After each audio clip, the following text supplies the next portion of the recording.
warahmatullahi wabarakatuh. Halo semua, perkenalkan saya Asmi Chandra Aulia dari Prodi S1 Akuntansi. Pada kesempatan kali ini saya akan melakukan uji asumsi klasik, multikolinearitas, heterokedastisitas, uji normalitas, dan uji autokorelasi.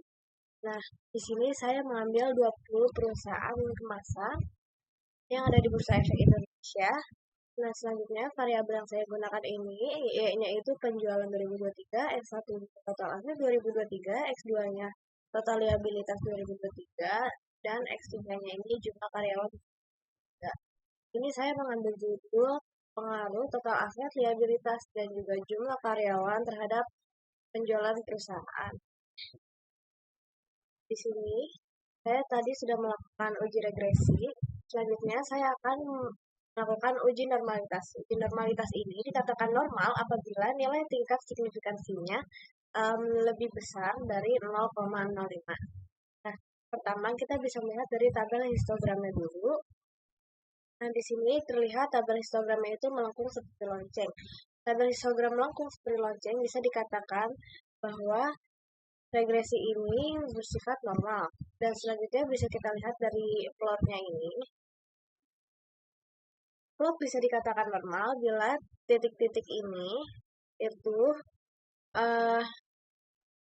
mengikuti garis. Nah, di sini bisa dilihat kalau titik-titik ini itu mengikuti garisnya. Jadi masih dikatakan normal. Dan selanjutnya untuk polimorf dilihat dari tingkat signifikasinya. Jika lebih besar dari 0,05 maka normal. Nah, di sini bisa dilihat tingkat signifikasinya sebesar 0,07. Yang berarti artinya data ini bersifat dan memiliki data distribusi normal. Selanjutnya, kita akan melakukan uji multikolinearitas.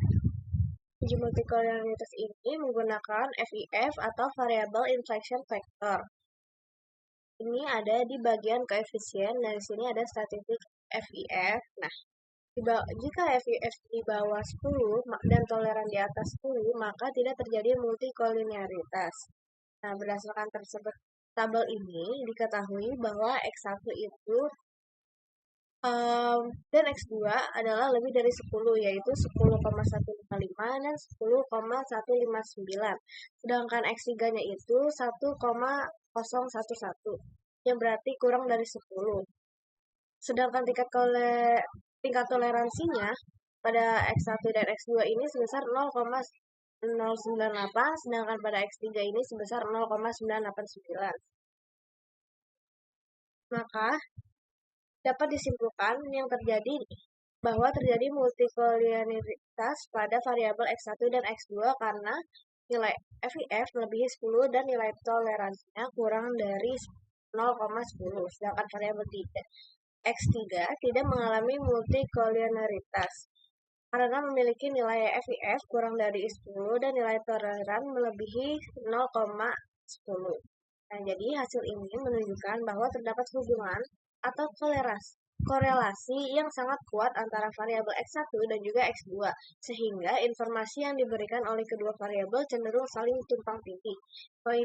Kondisi ini tidak dapat menyebabkan ketidakstabilan dalam model regresi dan menyulitkan dalam mengukur pengaruh masing-masing variabel secara terpisah terhadap variabel dependen. Oleh karena itu, model regresinya belum sepenuhnya memenuhi asumsi bebas multikolinearitas dan memerlukan penanganan lebih lanjut agar hasil analisis menjadi lebih akurat dan reliabel. Nah, selanjutnya ini kita akan melakukan uji heterokedastisitas. Nah, ini tuh ujinya dengan menggunakan scatter.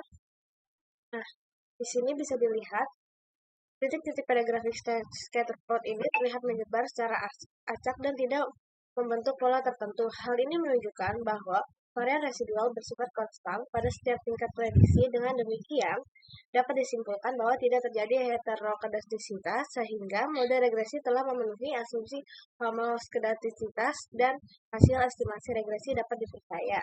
Selanjutnya, yang terakhir ini kita akan melakukan autokorelasi, yaitu merupakan bagian dari asumsi klasik yang bertujuan menguji apakah model regresi linier dapat korelasi antara kesalahan penanggung pada periode T dengan kesalahan penanggung pada periode 1:1 sebelumnya. Nah, uji autokorelasi ini kita dengan menggunakan Darwin-Watson ini 2,14. Di sini kita bisa lihat, sebelumnya kita akan menghitung hasil uji korelasi dulu, karena di sini kita menggunakan datanya 20. Di sini N itu kita menggunakan data seperti yang kita lihat tadi di data view ini ada 20 data, dan D ini bisa kita lihat Darwin-Watsonnya itu sebesar 2,412. DL-nya ini dan DU-nya ini didapat dari mana? Didapat dari tabel Darwin-Watsonnya, karena kita di sini menggunakan X1 dan X2, X3, jadi kita cari di sini datanya ada 20. Di sini ada 0,9976 atau kita bulatkan menjadi 0,998, dan di sini ada 16763 yang kita bulatkan menjadi 1,676.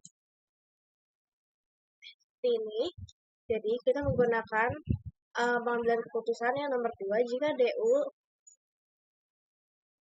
lebih kecil dari D dan D lebih kecil dari 4 dikurang DU, maka hipotesis 0 diterima, artinya tidak dapat autokorelasi. Nah, di sini bisa dilihat 2,342 lebih kecil dari 2,412 dan ini lebih kecil dari 3,002. Artinya, maka hipotesis 0 atau H0 diterima, yang berarti tidak terdapat autokorelasi pada model regresi. Karena nilai Darwin-Watson D sebesar 2,412 berada di antara nilai DU yang ini sebesar 2,342 dan juga di antara 3,002. Maka berdasarkan kriteria H0 diterima, dengan demikian tidak terdapat gejala autokorelasi pada model regresi yang digunakan. Hasil uji autokorelasi menunjukkan bahwa residual pada model regresi tidak memiliki hubungan atau korelasi dengan residual pada periode sebelumnya. Oleh karena itu, model regresi telah memenuhi salah satu asumsi klasik, yaitu terbebas dari masalah autokorelasi, sehingga modelnya layak digunakan untuk analisa lebih lanjut.